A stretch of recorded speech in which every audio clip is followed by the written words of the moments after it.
UGC यानी university grant commission के नए नियमों को लेकर के इतनी चर्चा क्यों है, खास करके सोशल मीडिया पर। दोस्तों, क्या कहते हैं यूजीसी रेगुलेशन 2026 के नए नियम, यानी कि promotion of equity in higher education institution regulation 2026, bone of contention यानी विवाद की जड़ क्या है। दोस्तों, आइए विस्तृत रूप से चर्चा करते हैं। नमस्कार, मेरा नाम है चंदन कुमार। दोस्तों, कोई भी अगर नियम पास होता है, कोई भी अगर कानून बनता है, तो उसके पीछे कुछ खास कहानी होती है या कुछ मजबूरी होती है या इतिहास होता है।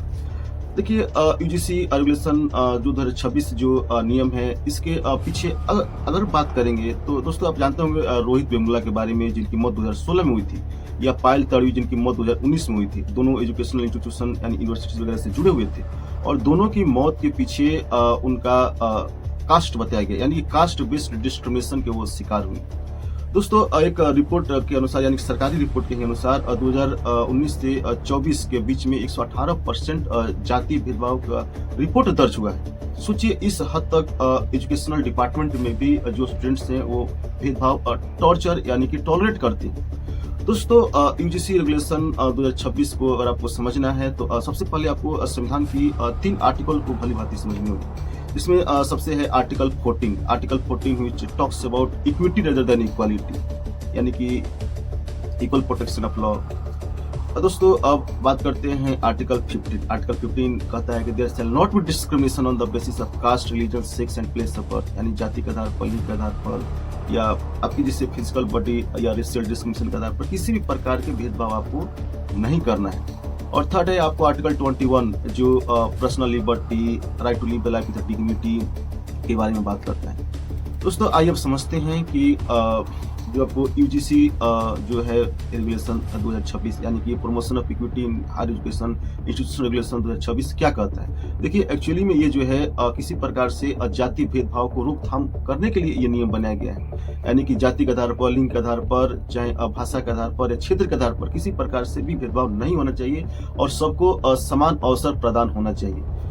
देखिए, इसका जो प्रावधान है इस प्रकार है। जिसे पहला जो है ईओसी यानी इक्वल अपॉर्चुनिटी सेंटर, इसमें जो है रिपोर्ट दर्ज करना या शिकायत मतलब कि सुनना, इसमें ये शामिल है। और दूसरा आपको है इक्विटी कमिटी, जिसमें आपको SC, ST, OBC, disabled, EWS and women के सदस्य रहेंगे। ये एक तरह से इन सबका प्रतिनिधित्व रहेगा। इसमें एक तरह से टोटली ट्रांसपेरेंसी है। इसका मेन काम ये रहेगा कि जो भेदभाव का जो आरोप लगा है वो ये देखने के लिए सही है या नहीं है। अगर सही है तब ये प्रशासन को सलाह देंगे कि हाँ, आप मुकदमा दर्ज कीजिए।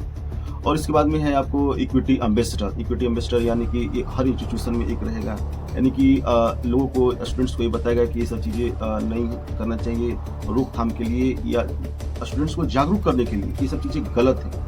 इसके बाद में आपको इक्विटी आपको स्प्रेड भी हो गया। तो दोस्तों, ये उसका प्रोविजन है। देखिए, मेन बात है विवाद का जड़ क्या है। देखिए, यूजीसी रेगुलेशन 2012 में जो था वो जो कास्ट बेस्ड डिस्क्रिमिनेशन के अंडर थे वो एससी और एसटी थे, लेकिन यूजीसी रेगुलेशन 2026 में जो है कास्ट बेस्ड डिस्क्रिमिनेशन में ओबीसी को भी इंक्लूड कर दिया गया है। यानी इसी बात को लेकर के और बवाल हो गया कि आखिर ओबीसी को इसमें शामिल करने की क्या जरूरत थी। और दूसरा जो बोन ऑफ कंटेंशन है उसमें यह है कि जैसे 2012 में जो यूजीसी रेगुलेशन था उसमें ये था कि अगर कोई फॉल्स क्लेम करे या मैलिशियस क्लेम करे कि नहीं, हमको डिस्क्रिमिनेशन किया गया या टॉर्चर किया गया, तो अगर वो आरोप सही साबित नहीं होता है तो उसमें पेनाल्टी की व्यवस्था थी। लेकिन ये इस जो रेगुलेशन है 2026 में, उसमें पेनाल्टी की व्यवस्था नहीं है। यानी कुछ लोग ये कह रहे हैं कि अगर इसी तरह रहा तो कोई किसी पर आरोप लगा देगा, क्योंकि जो पेनाल्टी की तो इसमें व्यवस्था है नहीं। तो इन्हीं सब चीजों को लेकर के बवाल मचा हुआ है और लोग यूजीसी 2026 जो है उसका विरोध कर रहे हैं। दोस्तों, सबसे बड़ी बात यह है कि इसके साथ ही साथ मैं कुछ लोगों को देख रहा हूं कि वो क्या कर रहे हैं कि जो SC/ST एक्ट है उसको भी बंद कर देना चाहिए, उसको भी खत्म कर देना चाहिए। जब से यूजीसी का ये जो नया नियम आया हुआ है तब से मैं देख रहा हूँ कि माननीय प्रधानमंत्री जी और भारतीय जनता पार्टी के खिलाफ में लोग सड़कों पर उतर रहे हैं। लोगों में आक्रोश है। कुछ लोगों का मानना है कि इनको बच्चे के भविष्य को खिलवाड़ कर रहा है। उनको ये लगता है कि उनके खिलाफ में ये नियम बनाया गया है। दोस्तों, सबसे बड़ी बात यह है कि आप वैसा काम ही मत कीजिएगा। अगर आपको इस नियम से डर लग रहा है तो इसका मतलब कहीं ना कहीं आप वो काम कर रहे थे। दूसरी बात यह है कि मैं ये जो देख रहा हूँ कि कुछ लोग ये बोलते थे कि जिस तरह SC/ST एक्ट का जो उसका गलत तरीके से यूज किया गया, यानी कि अधिकतर जो SC/ST एक्ट है वो ओबीसी समाज पर लगाया गया, यानी खासकर यादव समाज पर। हालांकि डाटा के अनुसार भी ये बात सही है। तो मैं ये कहना चाहता हूँ कि इससे कहा जाता है कि there are black sheep in every society. हर समाज में कुछ अच्छे और खराब लोग होते हैं। दोस्तों, अगर ओबीसी समाज पर सबसे ज्यादा एससी का मुकदमा है और खासकर यादव समाज पर, तो कहीं ना कहीं आंकड़े तो कभी गलत कहती नहीं है। तो कुछ इस समाज में भी नियो फ्यूडलिस्ट यानी समांती लोग हैं जिन्हें सुधरने की जरूरत है। तो मेरा मानना है कि आप अपने पाप को छिपाने के लिए किसी और के पाप को सहारा क्यों ले रहे हैं। मैं कहता हूँ, क्या ओबीसी समाज इस बात का समर्थन कर रहा है कि वो एससी एसटी एक्ट के विरुद्ध है, जबकि मुकदमा सबसे ज्यादा उन्हीं पर है?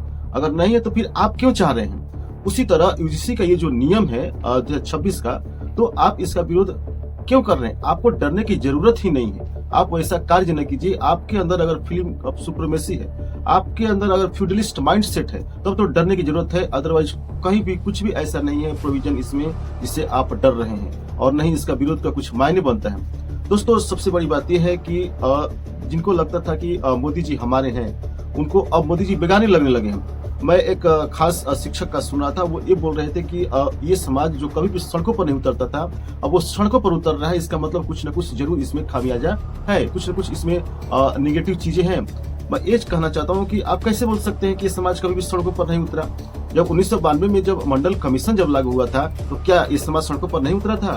क्या तोड़फोड़ नहीं हुई थी? मैं पूछता हूँ कि वीपी सिंह की सरकार क्यों गिर गई थी?